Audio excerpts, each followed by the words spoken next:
Hey guys, what's going on? It's Dan Gheesling. Welcome to episode 102 of the podcast. Super excited to be here today. Whether you're dialing in from Skokie, Illinois, Leeds, UK, Anchorage, Alaska, Sao Paulo, Brazil, I appreciate you guys tuning in. And I got a big update for you in terms of what's been going on in the back end of some stuff that we may tease. We've been talking about for a while, something like merch, all that kind of stuff. But really want to jump into it today because there's, it's kind of like the year end for me, if you will. Just based on personal reasons, September 1 is just a unique date for me. So I like to kind of year end there, which is different for most people. A lot of people may year end on December 31st or year end on April 15th or whenever they have to get their taxes in. But anyway, so it's September 1st coming up. I think the biggest thing I've been focusing on and putting off, and when I mean by putting off, is that I knew that things had to be taken care of by the end of August with the team. And so basically, it'd be interesting to see how to go back in the podcast and see. But initially it started out with me. And then I don't remember if Tyler or Zane came first. I don't remember. Maybe they came in at the same time. I honestly, I don't remember. But anyway, so now the team, for the past year plus has been myself, Tyler, who is the producer that produces all the podcasts, audio stuff, is like a producer on the Twitch side of things, does a lot of the micro content, whether it's, TikTok clips and stuff like that for me to set up and post and things like that. So does a lot of the producing. And then Zane, the editor, has done a lot of creative stuff. In terms of on the Twitch side of things, in terms of creating Twitch intro videos, special YouTube videos, and then really manages the entirety of YouTube channel 2, which is the VOD archive of where every show is available to watch in an easily digestible format, because sometimes it can be a little bit hard to watch on the Twitch video player, or over time Twitch deletes the old VOD. So a couple months ago, Zane got a new job and, needed to take a step back. And so long story short, we've been able to kind of negotiate and work things out so that we lightened his workload, essentially taking a lot of the creative stuff away and just kind of let him have the reins on channel 2. And which, because for me, like, I don't want to lose him, right? Like, I completely respect if he can't do it or has a lack of desire to do it. But I like the team, and I told the guys is that, they know that they don't just work, right? It's like, to me, it's, anything I can do to help them. It's just, I just look at it as a different relationship, not just, oh, here's the work, do it. It's not like that for me on my end. I just feel like super indebted and want to make sure that whatever they want to do long-term, I can do whatever I can to facilitate that, even if that means they end up having to leave the team. And, I get it. If that's the end goal, that's what I want to try and do. So anyway, so we're able to kind of keep Zane on, but there's still kind of that creative open side of things where I've needed to fill that spot. I really by the end of August. And so, went through the process and think I have someone locked in. So just kind of getting that, went through the process, getting all that squared away, like payment, introducing them to the systems, the Dropbox, access to certain, YouTube channels, things like that. So like all that stuff takes time. And over the past, 60 days that I've known I've had time, I've had to do this, I've just focused on creating content instead of doing that, which is not the best way to do it. Cause it just takes like time once to set everything up. But, Tyler's done a good job, helping on board and do that kind of stuff, which is super helpful. But the way I try to set everything up is there's systems for everything for the most part. And I try to remove myself from the equation as much as possible so that I'm a bottleneck. And I know that's kind of one of the issues if you do like creative work on my end. Sometimes that can be a huge bottleneck, like, something's been created and needs me to review it. So I'm trying to, get better at that, but also get out of the way. And, I think that's why things worked out for Zane. I'm like, hey, look, you can just do channel 2 where you don't have to interface with me at all. Because I know it's not like, very self-aware in terms of, just depending on what's going on, it could take me a while to look at something, and that's not how I want to operate. But the reality of it is right now, that's how it is. So in addition to that, I like, it's kind of like an annual review for everyone. It's not like an annual review, but in that case, it kind of is. And, I'm doling out a little bit more responsibility and giving, some more access in terms of, especially Zane and Tyler, they've been with the team for, I don't know, over a year and a half. And I just trust them, so kind of thought about, all right, what can I do? Where am I lacking that I know, the team would do great at, and what do I have to give up to do that? And so for me, it's like a little bit of access, meaning that I don't, if I have to give, my thing is that any content I post, like, I want to be the person posting it, meaning that, and interacting and responding, meaning that, if there's a TikTok, like, I'm the one publishing it and then responding to it. I never want to have it be, people always know if they get a comment from me or something, or a heart in TikTok, YouTube, it's always me. But I'm trying to move the needle a little bit on the pre-production, getting it to the point where maybe I can just review it, edit a few things, and hit publish. And because usually it's come a long way. It's to the point for, like, me to publish a TikTok, for example. I go on my phone, I go in a Dropbox folder, and there's essentially like a little bit of a library of ones I can pick, and then I build from there. All right, like, here's the base Tarkov clip, and then I'll add music, overlay text, write the copy for it, and then publish it. I'm trying to move forward a little bit on that, like, where I've done that for, I don't know, 6, 9, 12 months. I know what I like. I have a general idea of what works, although that's always changing, but I'm well versed in the app now, so that I'm kind of going to get it to the point where I sign into the app. There's a couple drafts for me to review, change some stuff around, but literally just go in and hit publish and interact in the comments. That's going to be something new that I'm doing on that platform, starting in September. So I'm excited to do that and see how that works out. And that's something that I came up with literally 12 minutes before I did the podcast. Tyler, I'm like, hey, Tyler, here's what I'm thinking, kind of the year-end deal. You want to take this on?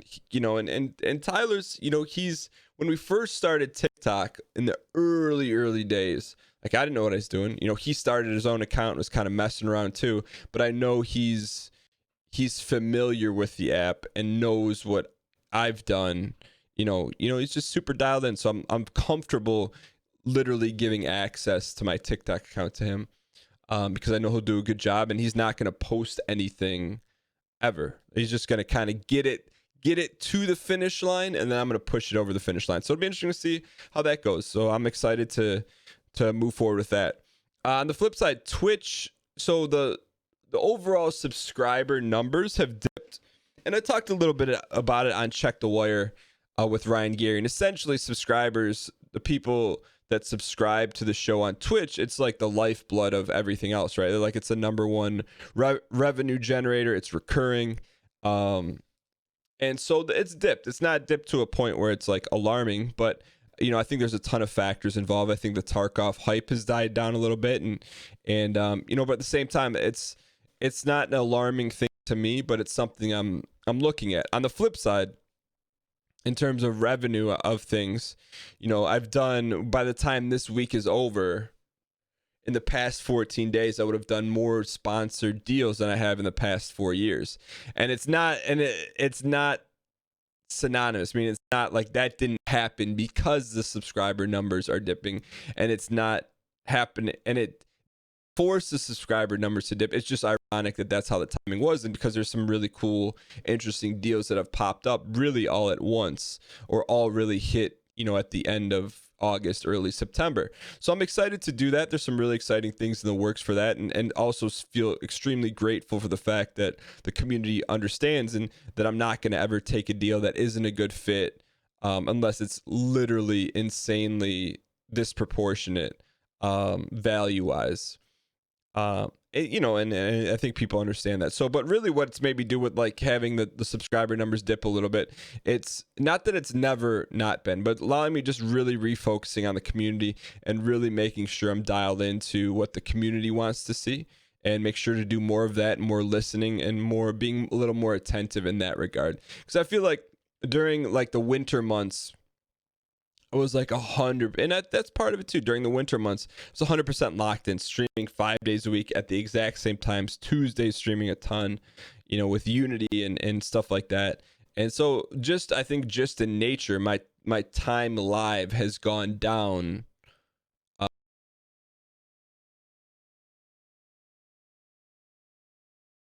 guess I'd probably say like 18 to 20% less time live on Twitch.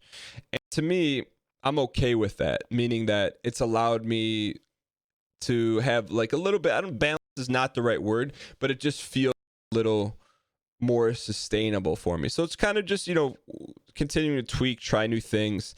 But also what that means is getting back to improving one thing at a time on the show, like whether it's adding new sound bites, updating the panels, little things that if one thing is done a day, that over a month, over 60 days, over 90 days, it's going to improve the show. And I think what I got into, which is not a bad thing at all, is I've just go in stream and that's it. Like I don't mess with anything else, which I think to an extent is really good, because like that's what I need to be doing. I need to be creating content and doing that. That's where my time needs to be spent. But at the same time, giving myself a little time to get more creative and try new segments on the show and things like that, because I think everyone gets excited when that happens. I get excited, and it's good to just keep things moving forward and doing different things, month over month. So I'm excited to do that. And, the other thing I think what has contributed maybe a little bit into the, dip in subscribers is just the flexibility in schedule. Sometimes we start at 10, sometimes we start at 11. I mean, it's all dictated the week before based on what I have going on in my real life. If, there's a family event or something I need to go to in the morning, then I'll push the start time. So I don't know. I think I'm really, I think with a fall schedule, I'm going to really hammer it down and like not have as much variance. And so people are more to expect, hey, when to go live. But that's something that, I've drifted away from a little bit. And I'm okay. It's not like, it's not the end all be all. But for me, I just always want to be in a position where people really know exactly what time I'm going live. And right, it's not super drastic in terms of normally when I go live at 10 or 11, it's not like I'm going live at 3, but just really get back to the hammered down schedule. So, the community has a better expectation of exactly when. But at the same time, life happens too, and stuff comes up. And so, I feel fortunate that I've been able to have some of that flexibility to, be able to do this on a long-term basis. In addition to that, YouTube production has gone down. It's just kind of that time of the year in terms of like things being busy with like my family life and stuff like that. But I'm still hitting the 2 videos a day. So I'm doing Spelunky every single morning at 8 a.m. and then Golden Goblet with Melf and Northern Lion. I like to sprinkle in a third video. We were doing some Trackmania and some roguelikes, but it started to become at the expense of going live on Twitch.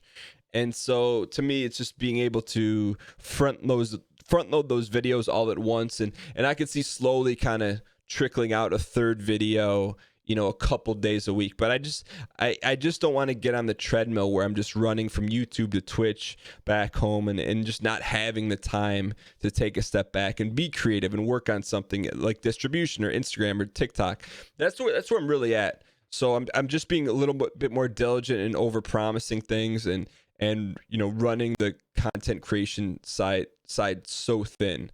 And there's going to be some changes. I think some things may surprise some people, but it just is what it is. And to me, the focus for me is on the community and making sure that I'm doing the best that I can and putting on the best show possible, for the community that's there that watches every day. So that's good. And then kind of like a little bit of a, I guess, surprising update, which I was surprised by. There's a general timeline, that I haven't talked about.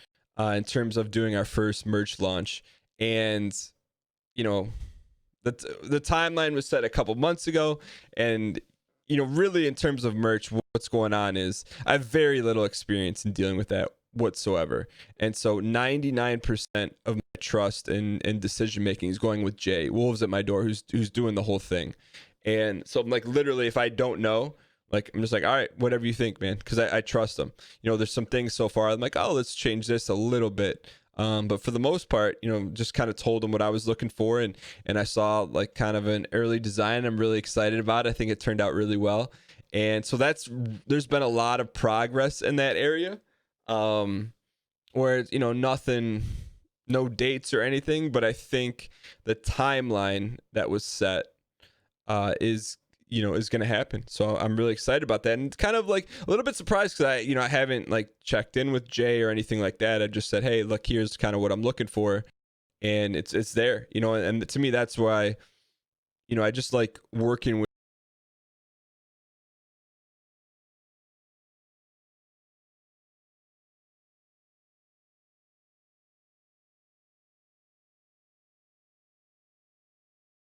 how it's going to sell. I don't know if people are going to like it, but it's also exciting. It's like anytime you do something outside the box for me, which is like merch, never really done it. It's exciting because you just don't know what's going to happen, and you can kind of feel like a little growth, like a little uneasiness. And to me, whenever I have that uneasiness, it means like, all right, you're trying something new. You're going to get some feedback from it, good or bad. And then, you learn from it. So I'm excited. That's it, not no announcement, but just there is a lot of progress there, which I'm really excited about. And then the other thing I kind of want to wrap up, talking with, this is gonna be a little bit shorter of an episode, but it's just kind of about like working with anyone, and this can apply to your job and school or anything.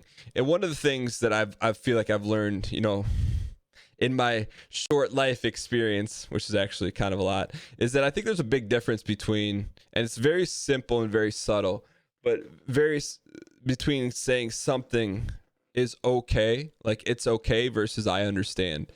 And on my end of things, like the words are very similar, but it means two very different things. It could be like, hey, whatever happens, like, when you tell us like something doesn't go your way, or something happens where, I don't know, you can paint whatever scenario you want, but if you're working with someone and something happens, you can say you understand, right? So like, I understand that things come up or you have to cancel or whatever. Like, you understand that something's going on, versus like it's okay. And for me, when I say it's okay, it's like you're kind of like dismissing the fact that like whatever, you may actually not be okay with it. And I don't want to get like super vague on this, but it's happened to me in a wide range of things, not just in throughout my life. It's like, oh yeah, like something happened, like someone said they were going to do something, they do, and like, oh, it's okay, but it's not really okay. So I've kind of learned to say, because it's like just I guess another way to be honest in communication is like, I understand, like, oh look, I understand you were late because, I don't know, you had to pick up your groceries, or you had to pick up your kid from daycare. Like, I understand. But it's different than like, it's okay to me is like almost like you don't care, and it's not an issue. So I don't know. It's just something I wanted to throw your way just to think about. I don't get super philosophical here, but it's just something that helped me. And I feel like over time, it just, if you care about someone, a friend or family member, and you communicate clearly with them, I think it just helps, right? I think sometimes individuals, or maybe apt to avoid conflict. And it's not necessarily conflict, but just clear communication. So if you ever catch yourself saying like it's okay and it's not really okay to someone, just say you understand. And hey, maybe offer up, hey, I understand, but next time I would like for this to happen, or do you think maybe this could happen? It's just something really subtle, but it's just served me really well over the past decade of my life, or I don't know if I've known that long, maybe past couple years. So I wanted to share that with you, because it's just something to think about. With that being said, episode 102. Hope you guys enjoyed it. I got some things we got to be working on too. Another thing I'm working on is, preparing for Check the Wire podcast, with Ryan leaving on paternity in the next couple weeks, kind of loading in one guest host per week to keep that going. Well, Ryan is gone. And here's an example. Like, if Ryan says like we have a rough schedule of hey he's gonna be gone these weeks, but I'm just telling him ahead of time like it's literally okay, and I understand if he wants to come back earlier or later. I guess it's not the greatest example in the world, but I get it. Like I completely understand, and it's okay. I guess that's the rare like misnomer, rare double take. Anyway, so that being said, I hope you guys enjoyed the episode. If you guys did and you have not left a review on iTunes or rated it, I would sincerely appreciate you taking time to do it. Thank you guys for all the love on the podcast, on Twitch, on YouTube, on Twitter, on Instagram, on TikTok. Thank you guys. It's a privilege, and I don't take it lightly to be able to do this. And I listen to your feedback. If there's more of something you'd like to hear in the podcast, always feel free to reach out on Twitter. Or you can email me directly at dan@dangheesling.com. I think that's the first time in 102 episodes I dropped that. But I was just like making things better. And, I talk about doing that for Twitch, but I want to continue that here on the podcast as well. Make each one a little bit better, a little bit different, to try to give you more of what you want. With that being said, thank you guys so much for listening, and I'll see you guys next time.